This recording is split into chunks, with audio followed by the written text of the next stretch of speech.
Aujourd'hui, nous allons voir comment configurer le mode diaporama de PowerPoint 2010. Donc, pour effectuer la configuration de ce mode, nous nous rendons en haut et cliquons ici sur l'onglet diaporama.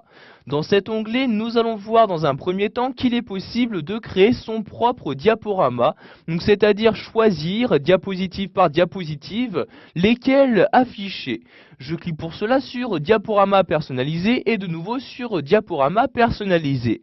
Je vais alors avoir cette fenêtre-ci qui va s'ouvrir. Donc je vais créer ici un nouveau diaporama personnalisé. Je clique donc ici sur nouveau comme ceci. Donc, tout d'abord, vous allez choisir le nom que vous souhaitez lui donner. Donc, par exemple, ici, nous allons le renommer donc ma présentation comme ceci.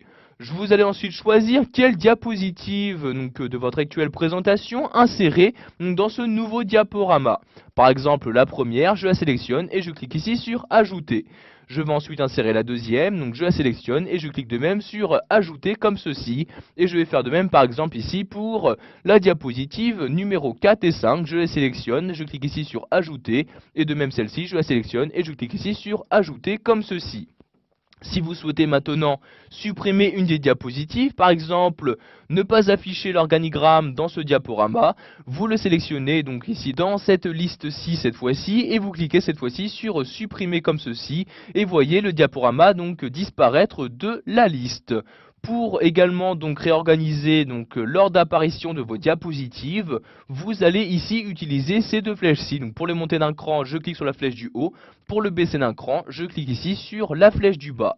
Je clique maintenant sur OK comme ceci et voyez donc le diaporama est maintenant créé. Donc pour l'utiliser, je clique maintenant sur afficher comme ceci et voyez donc si je clique, il s'agit bien que des 3 diapositives sélectionnées qui s'affichent. Je reclique ici donc pour quitter le mode diaporama. Donc si je souhaite maintenant retourner à mes différents diaporamas personnalisés, je reclique ici sur diaporama personnalisé. Donc apparaît maintenant dans ce menu le diaporama que j'ai bien créé. Donc je reclique ici cette fois-ci sur diaporama personnalisé. Donc si je souhaite, je peux encore en créer un nouveau en cliquant ici sur nouveau. Je peux également modifier un déjà créé en cliquant ici sur modifier. Et de nouveau j'accède à cette fenêtre pour me permettre de personnaliser le diaporama que je souhaite. Par exemple ici, je peux insérer une nouvelle diapositive, par exemple celle-ci, je la sélectionne. Donc vous voyez, je sélectionne les diapositives, je clique ensuite sur Ajouter et sur OK pour appliquer mes changements. Je peux également la supprimer en cliquant ici sur Supprimer comme ceci et voyez donc le diaporama disparaître de cette liste-ci. Je clique ensuite sur Fermer pour fermer cette fenêtre. Nous allons maintenant voir quelles sont les différentes options disponibles pour configurer le fonctionnement de votre diaporama. Donc toujours dans l'onglet diaporama, je vais cliquer ici cette fois-ci sur configurer comme ceci. Vous allez alors avoir cette fenêtre-ci qui va s'ouvrir, où vous pouvez par exemple choisir le type de diaporama utilisé. Donc soit ici afficher le diaporama en mode plein écran par défaut, en mode fenêtre, etc. Vous avez également donc différentes options de diaporama. Donc, par exemple ici, si vous souhaitez l'exécuter en continu jusqu'à ce que vous appuyez sur la touche échappe, activez donc le diaporama sans narration ou encore sans animation. Dans cette fenêtre-ci, vous pourrez également choisir donc la couleur du stylet ou du pointeur laser utilisé par défaut. Donc comme vous devez le savoir, le stylet est utilisé par défaut avec une couleur rouge. Pour modifier cette couleur, je clique ici sur la flèche et je choisis la couleur à utiliser. Par exemple ici le vert, je clique donc sur le vert comme ceci. Vous pouvez également modifier par défaut les diapositives à faire apparaître dans votre diaporama. Si par exemple, je ne souhaite pas faire apparaître la diapositive numéro 5, je coche donc cette case-là et je mets ici donc de 1 à 4. Je clique donc ici sur la flèche en bas comme ceci.